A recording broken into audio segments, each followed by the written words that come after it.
Halo, assalamualaikum warahmatullahi wabarakatuh. Kembali lagi bersama saya Obed Syam. Di video kali ini saya ingin share kepada teman-teman semua how to make professional rent car. Bagaimana cara kita memulai usaha bisnis rental mobil dari awal hingga profesional dan settle tentunya. Oke teman-teman, tentunya saya sudah memulai usaha bisnis rental mobil ini mulai dari tahun 2016. Banyak tantangan dan suka duka yang saya jalani. Entah itu kasus penggadaian, penggelapan, tabrakan, dan lain sebagainya. Saat ini saya memiliki kurang lebih 50 armada yang saya kelola dan 25 karyawan. Tentu bukan hal yang mudah dan bukan juga hal yang susah untuk kita jalani. Semua pasti bisa selagi kita mau berusaha. Di sini saya akan menjabarkan bagaimana cara kita memulai, mengelola, dan mendevelop market agar kita bisa menjadi perusahaan rental yang profesional. Mungkin bukan saya sudah expert, tapi di sini saya ingin berbagi pengalaman kepada teman-teman semua. Bukan berarti saya sudah hebat,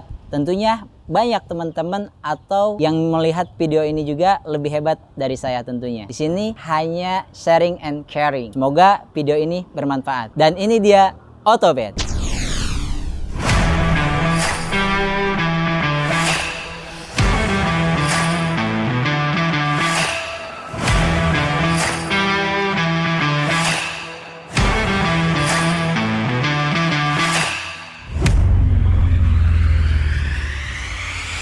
Awal mula memulai bisnis rental mobil. Tentunya 4 hal yang akan saya share kepada teman-teman semua. 4 hal ini yang tidak tergerus oleh zaman. Yang pertama, kita harus memiliki sebuah visi dan misi. Visi kita atau sebuah obsesi, gambaran yang ingin kita dapatkan ini menjadi sebuah dorongan untuk menjadi sebuah alasan yang kuat. Lalu bagaimana dengan misi? Yaitu kita bagaimana cara merealisasikan visi kita agar bisa menjadi kenyataan. Inilah yang dimaksud dengan visi dan misi. Yang kedua adalah modal. Modal seringkali menjadi alasan bahwa modal itu selalu cuan atau uang. Modal tidak satu-satunya uang saja. Knowledge, pengalaman itu bisa menjadi modal kita untuk bisa memulai sesuatu. Modal itu salah satunya memang kita harus menggunakan uang. Tetapi di samping itu ada modal-modal lainnya. Dan yang ketiga adalah leadership.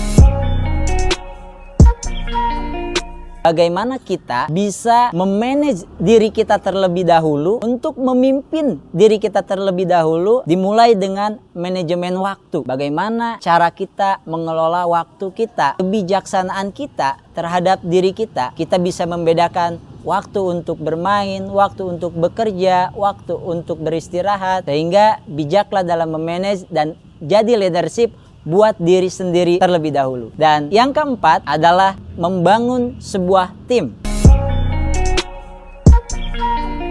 Nah, banyak organisasi-organisasi hebat atau perusahaan-perusahaan hebat, mereka tidak berdiri dengan Superman, tapi mereka bisa besar adalah diawali dengan sebuah super team, yang mana kita sebagai leadership harus mampu menyampaikan visi misi yang kita harapkan kepada tim kita, dan ketika kita diberikan kemampuan, kita akan meng-hire orang-orang untuk berada di bagian tim kita. Oke teman-teman, inilah tahap awal bagaimana kita memulai sebuah usaha, baik itu rental mobil maupun bidang lainnya.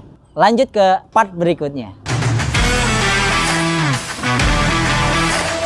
Kali ini di part kedua saya ingin menjabarkan kepada teman-teman semua bagaimana awal mula kita start. Nah, start dalam kehidupan ini tentunya dengan berbagai latar belakang kita berbeda-beda. Ada yang memulai dari zero trainer, ada yang memulai dari train trainer, dan ada yang memulai dari ground trainer. Dari 3 hal ini maka saya akan sharing pada teman-teman semua. Apa sih yang namanya zero trainer?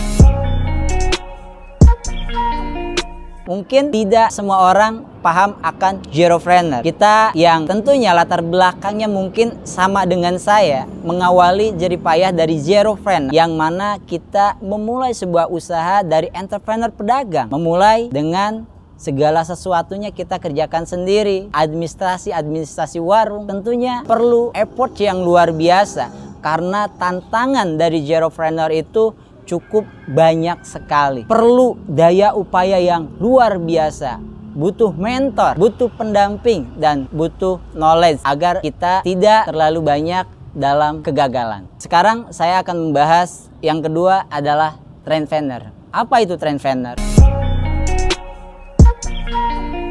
Adalah orang-orang yang mempersiapkan dirinya untuk menjadi seorang entrepreneur. Kita bisa memulai dari dorongan orang tua kita yang ingin menjadikan kita agar bisa menjadi seorang entrepreneur. Atau kita yang saat ini mungkin sedang berada menjadi profesional atau bekerja, kita ingin mempersiapkan diri kita untuk menjadi seorang trainpreneur. Tentunya trainpreneur ini adalah orang-orang yang menyiapkan dirinya untuk bisa naik ketika dia berkembang, ketika dia bisa mengumpulkan uangnya, lalu dia akan menjadi seorang entrepreneur. Trainpreneur ini perlu banyak persiapan dan mereka biasanya memulai usaha bukan karena keadaan, tetapi mereka memulai dengan berbagai persiapan. Beda halnya dengan zeropreneur, biasanya dituntut oleh keadaan karena keinginan atau gak ada lagi pilihan selain dia harus memulai atau mencobanya. Tapi trainpreneur adalah orang-orang yang terdidik. Mereka mempelajari dulu knowledge bagaimana memulai usaha. Nah, inilah orang-orang trainpreneur mungkin ya. Orang-orang di skala menengah yang mungkin orang tuanya backgroundnya adalah para profesional atau para expert, namun ingin mengarahkan anaknya untuk menjadi trainpreneur, sehingga mereka diarahkan untuk belajar soft skill tentang entrepreneur dan skill tentang entrepreneur. Nah, inilah orang-orang trainpreneur seperti ada akademisnya. Dan poin yang ketiga adalah brownpreneur.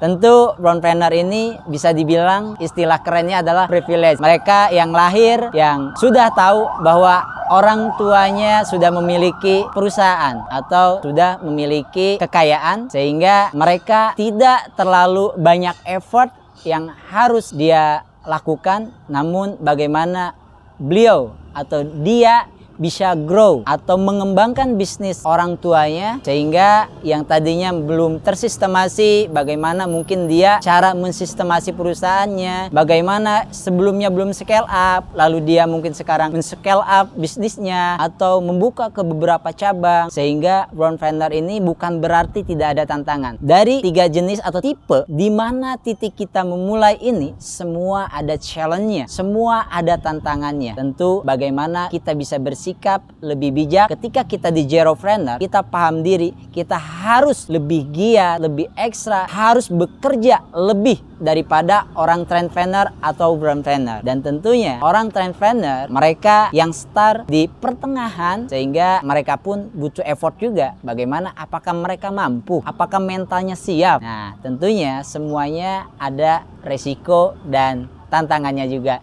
Jadi teman-teman, hidup itu memang pilihan. Dimanapun kita berada, di level manapun, ya tentu ketika kita ingin menjadi seorang entrepreneur, kita harus fighter dan terus belajar. Oke, sekian untuk di part 2 ini. Lanjut ke part berikutnya adalah part 3. Oke, di part 3 ini saya ingin share pada teman-teman bagaimana sih cara memulai bisnis dan tahapannya seperti apa. Nah, di sini ada 3 tahapan yang saya share kepada teman-teman semua. Yang pertama adalah entrepreneur pedagang atau entrepreneur operator. Uang masuk ketika kita hadir, ketika kita mau bekerja. Ini adalah entrepreneur pedagang atau entrepreneur operator. Tentu semua ini membutuhkan effort yang luar biasa. Kembali lagi seperti di part kedua, bagaimana kita tahu, kita sadar diri, kita setaranya di tahapan mana. Ini masih berkelanjutan daripada tahapan yang di part 2 tadi. Saya akan membahas untuk menjadi entrepreneur pedagang. Ya, diawali dengan zeropreneur sih sebenarnya. Yang mana segala sesuatunya ketika saya dulu memulai usaha rental mobil, saya mulai mencuci mobil sendiri, administrasi sendiri, marketing sendiri, bahkan menjadi operator, mengemudikan mobil pun sendiri. Ini yang dinamakan entrepreneur operator. Segala sesuatu yang berkaitan, yang dilakukan di key activity bisnis, kita sendiri yang melakukannya karena kita sadar diri, paham diri, kemampuan kita baru bisa mengerjakan atau menggaji untuk diri kita sendiri. Perjuangannya semua luar biasa, butuh effort, effort, butuh daya upaya. Bagaimana kita bisa mengembangkan bisnis yang kita mulai, bagaimana kita membuka jalan-jalan yang suram sehingga menjadi jalan yang terang. Karena ketika kita siap menjadi seorang entrepreneur, siap-siap saja kita dihadapkan dengan challenge yang penuh ketidakpastian. Beda halnya ketika menjadi employee atau karyawan, kita tentunya dihadapkan dengan ketidakpastian yang tidak sebegitu rumit ketika kita menjadi seorang entrepreneur. Yang kedua adalah entrepreneur manager. Nah, teman-teman, yang tentunya kita mengawali dengan sendiri, anggaplah kita di tahap tadi adalah Superman, yang mana semuanya kita kerjakan sendiri. Karena kita belum mampu untuk menggaji karyawan. Namun, ketika kita mau next level, atau naik ke level berikutnya, kita dari shaping keuntungan yang hasil usaha kita mulailah memberanikan diri untuk satu persatu divisi itu diisi, atau kita mendelegasikan orang. Yang tadinya kita nyuci sendiri, cobalah rekrut supir. Yang tadinya kita ngerjain administrasi sendiri, ya cobalah sekarang rekrut. Coba kita untuk berbagi dan membantu kepada sesama. Dengan kita membuka lapangan kerja, tentunya kita sudah berhasil dalam tahap pertama ini, sehingga kita obsesi untuk berusaha tentunya bukan untuk diri sendiri, tapi kita ingin berdampak untuk keluarga maupun sesama. Di tahap kedua ini adalah manajer, bagaimana kita mulai memanage, menata, bagaimana kita ibaratnya paham akan manajerial pengelolaan bisnis yang kita jalani, dan tentunya kita mulai mampu untuk menggaji satu persatu dari hasil shaping keuntungan usaha kita. Mulai rekrut driver, mulai rekrut tukang cuci, mulai rekrut administrasi, CSO, mulai rekrut marketing, sehingga pengembangan ini mungkin bisa terisi semua ya teman-teman. Dan itulah yang saya lakukan pada saat saya memulai atau menjalani bisnis usaha rental mobil ini. Dan di poin yang ketiga adalah entrepreneur owner. Entrepreneur owner ini adalah bagaimana kita sebagai pelaku usaha, tentunya kita sudah tidak terlibat lagi dalam masalah operasional. Tidak lagi kita harus ngejar-ngejar unit, tidak lagi kita harus menjadi operator driving, tidak lagi kita harus menulis manajemen, atau tidak lagi kita terlibat dalam marketing. Tapi di entrepreneur owner ini bagaimana kita bisa next level menjadi konseptor, monitoring, bagaimana kita mengevaluasi daripada strategi-strategi yang kita lakukan dalam bisnis kita, dan bagaimana kita bisa menjadi konseptor dalam bisnis kita atau usaha kita untuk membuat sistem yang bisa tersistemasi. Ya tentunya harapan besar adalah bisnis kita bisa autopilot, bisa terdelegasikan ke orang-orang. Jadi 3 tahapan ini yang mungkin menjadi level pengusaha 1, pengusaha 2, pengusaha 3. Nah teman-teman, jadi kita bisa menjadi entrepreneur sesungguhnya itu ketika kita mungkin bisa naik level 1 ke level 2 dan level 3 ini. Jadilah pengusaha yang terus berkembang, tidak puas dengan pencapaian kita saat ini, teruslah belajar, teruslah upgrade diri, jadilah entrepreneur petarung dan bisa membuat perusahaannya autopilot.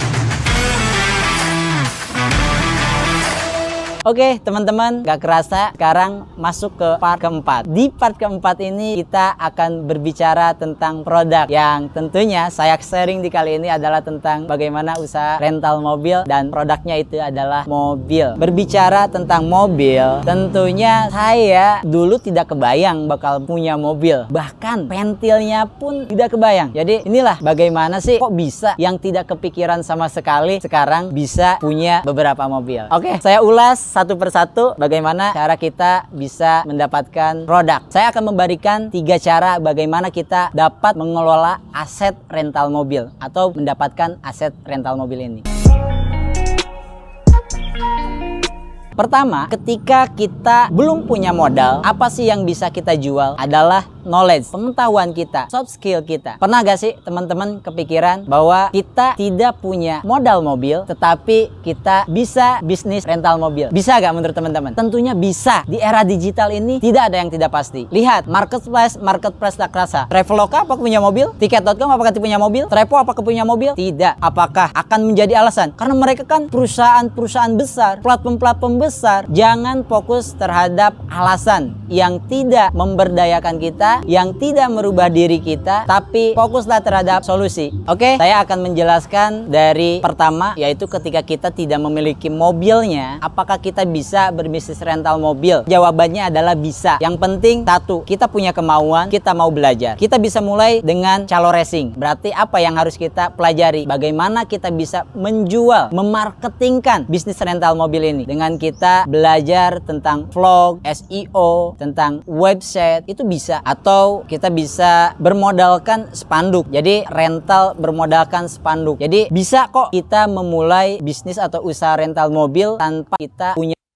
mobilnya. Jadi tentunya dengan kita belajar tentang marketing rental mobil atau kita menjual integritas kita kepada orang lain untuk meyakinkan bahwa kita itu benar, kemauan, jujur. Saya menjalaninya walaupun saya sama teman-teman saya yang saat ini mungkin teman, tapi pada saat tahap awal saya membuka atau berusaha rental mobil ini, saya di approval itu ada yang 1 tahun baru approval. Tentunya mereka untuk menerima kita memakai kendaraan ya butuh waktu. Jadi butuh effort. Bagaimana cara kita meyakinkan kepada orang-orang yang punya kendaraan, mungkin kendaraannya nggak produktif, tetangga kah, orang tua kah, saudara kah, mungkin kita bisa memulai dari tahapan itu, sehingga tidak ada lagi alasan bahwa dengan kita tidak memiliki kendaraan, dimulai dengan kendaraan titipan, itu kita bisa memulai usaha rental mobil.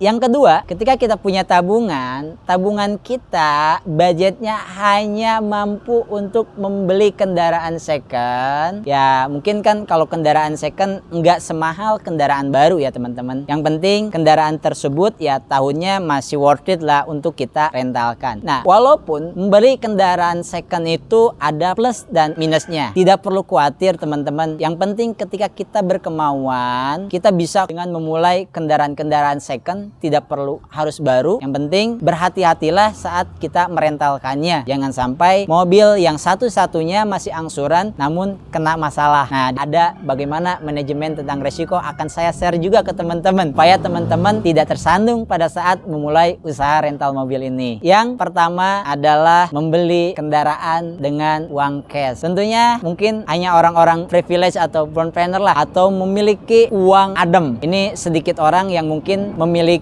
kemampuan untuk membeli kendaraan cash. Sebagian besar orang membeli kendaraan pada umumnya pasti karena kita banyakkan terbatas secara ekonomi, banyakkan mengangsur ya. Tapi alangkah baiknya nih, ada plus minus juga untuk kita bisa membeli kendaraan secara cash. Tentunya itu sangat luar biasa, sehingga kita tidak ada beban lagi cicilan, tidak takut lagi kendaraan diambil collection ketika kita mogok. Kalau untuk berbicara beli kendaraan cash pasti ada plus minusnya juga. Biasanya kendaraan cash tergantung kita bisa kita asuransikan atau tidak. Nah, namun dibanding kita menyicil, tentu dengan membeli cash jatuhnya lebih murah ya, karena kita tidak kena bunga bank. Tapi kalau posisi dan keadaannya bukan privilege, nah tentunya banyak teman-teman bagaimana sih ketika kita punya uang 60 juta atau 100 juta lalu kita ingin memulai usaha rental mobil ini. Nah teman-teman, untuk showroom sekarang banyak yang bisa kita dengan DP CPR. Asumsikanlah ketika kita sekarang punya uang 50 juta atau 100 juta, itu bisa kita DP-in berapa mobil. Walaupun ada plus minusnya, teman-teman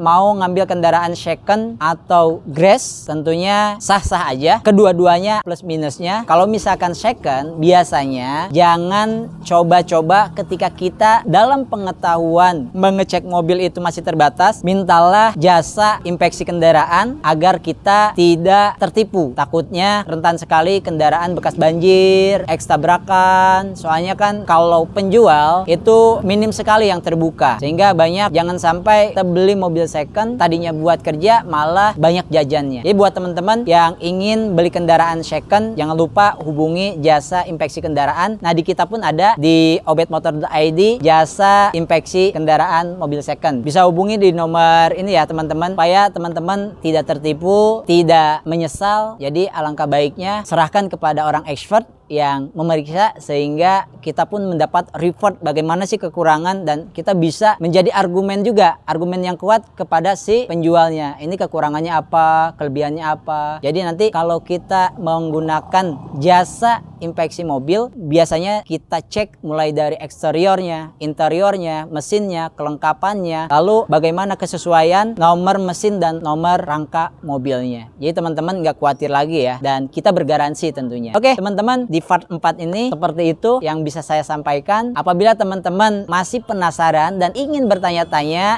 bisa tinggalkan komentar di link bawah ya. Nanti saya respon atau admin saya yang respon. Oke teman-teman, lanjut di part 5. Kali ini saya ingin share, yaitu bagaimana dalam bisnis rental mobil ini kita belajar tentang manajemen administrasi dan legal.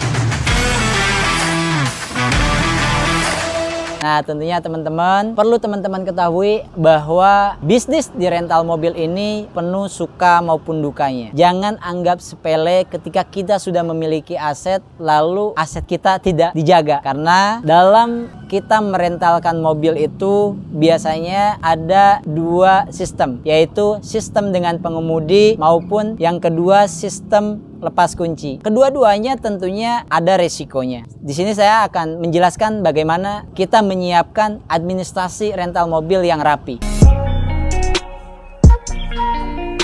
Yang pertama, teman-teman harus mencari tahu ketika kita bukan seorang legal. Tentunya kalau berbicara surat perjanjian sewa kendaraan, berarti berbicara tentang pasal-pasal ya. Tapi jangan khawatir teman-teman, banyak teman-teman kita kok yang mau sharing tentang apa sih isi-isi yang harus ada di dalam surat perjanjian sewa rental mobil. Poin-poin intinya biasanya dalam surat menyurat sewa perjanjian itu, yang pertama harga, yang kedua adalah jangka waktu sewanya, yang ketiga bagaimana ketika ada kejadian-kejadian seperti laka, kehilangan, lalu hak dan kewajiban. Hak dan kewajiban kita, hak kewajiban penyewa itu harus kita sertakan. Jadi poin-poin itulah apabila di dalam kontrak itu tentunya masih marak sekali ya kejadian mobil digadai, mobil dibawa lari, sehingga kita harus menuliskan bahwa kendaraan yang disewakan tidak boleh lagi dipindah tangankan dengan alasan apapun. Dan apabila kendaraan tersebut sewanya long term, kita memiliki hak untuk melihat atau mengecek kendaraan sewaktu-waktu. Jadi itu harus dicantumkan dalam kontrak perjanjian sewa kita. Oke teman-teman, lanjut yang berikutnya, tentunya yang namanya sewa menyewa pasti ada administrasi invoicing. Nah, invoicing ini diminta oleh konsumen kita ataupun ya kita perlu untuk SPJ kita, surat perintah jalan. Invoicing ini juga untuk bisa kedepannya untuk hitung-hitungan kita ya dalam pembukuan keuangan kita. Dan yang berikutnya adalah serah terima kendaraan. Jadi berita serah terima kendaraan. Jadi kendaraan kita ini kan objek ya, objek yang terus bergerak. Tentunya kita kan nggak tahu untuk keadaannya seperti apa, kondisinya seperti apa, kelengkapannya bagaimana. Jadi butuh sekali ketika pada saat setiap serah terima kendaraan itu harus ada berita acaranya, baik itu secara tertulis maupun nanti dipoto maupun di video, lebih baik. Yang berikutnya kita berbicara tentang product knowledge nih. Product knowledge, kita mau jualan apa nih? Tentunya Avanza sama Innova kan beda harganya. Lalu waktunya ketika dia jangka panjang atau jangka pendek, berapa sih harga hariannya, harga mingguannya, harga tahunannya, harga bulanannya. Nah itu teman-teman harus cari riset ya. Berapa sih untuk kendaraan Avanza, berapa sih untuk kendaraan Innova, berapa sih untuk kendaraan Alphard ya. Yang tentunya ketika kita udah punya product knowledge, apa yang kita jual, lalu membuat gambaran atau parameter harganya sehingga kita tidak susah lagi dalam hal menjual maupun ngasih diskon kepada customer. Yang berikutnya adalah bagaimana kita mengurus legal. Jadi teman-teman, karena kita ingin sifatnya berusaha atau menjadi perusahaan yang resmi, tentu kita harus mengurus legalitas. Dengan mengurus legalitas ini tentunya banyak poin-poin plus. Kita sebagai pengusaha bisa gabung ke komunitas-komunitas organisasi sejenis, bisa menjadi key partner dengan perusahaan-perusahaan yang ada di pemerintahan, entah BUMN atau kementerian, dan kita bisa mengurus perpajakan juga. Ya, salah satu kewajiban kita berusaha ya tentunya kita membayar pajak ya, supaya kita ada kontribusi untuk bangsa dan negara ini. Tidak serta-merta kita hanya nyari untungnya aja, tetapi kita enggan untuk membayar zakat. Jadi proses legalitas ini sangat penting, apalagi kita yang ada di DKI ya, Jabodetabek, teman-teman. Jadi teman-teman kan kalau di Jabodetabek itu masih ada progresif ya kalau atas nama pribadi. Tapi ketika kita punya legalitas, tentunya kita nggak kena lagi progresif. Mau punya mobil 10, 20, 30, itu sangat membantu sekali. Jadi legal inilah yang menjadi dasar payung hukum. Entah teman-teman mau bikin CP silahkan, PT silahkan. Sekarang kan ada juga PT perorangan juga bisa ya. Sekarang pemerintah itu regulasinya ya mempermudah untuk kita yang ingin menjadi seorang entrepreneur atau orang berusaha, sehingga ya kita bisa memulai dengan apa yang kita bisa. Jadi jangan lupa ketika produknya udah ada, kita udah mulai bisnis, jangan lupakan legal. Dan yang terakhir adalah bagaimana kita punya brand dalam bisnis kita. Jangan lupa didaftarkan ke Haki. Jangan sampai bisnis yang udah kita rintis, kita branding, nanti ada yang nyaplok, kita belum mendaftarkan ke Haki. Nah, jadi hak cipta itu perlu, dan itu yang menjadi ketika sewaktu-waktu mungkin takutnya ada orang usil. Ya, langkah baiknya didaftarkan.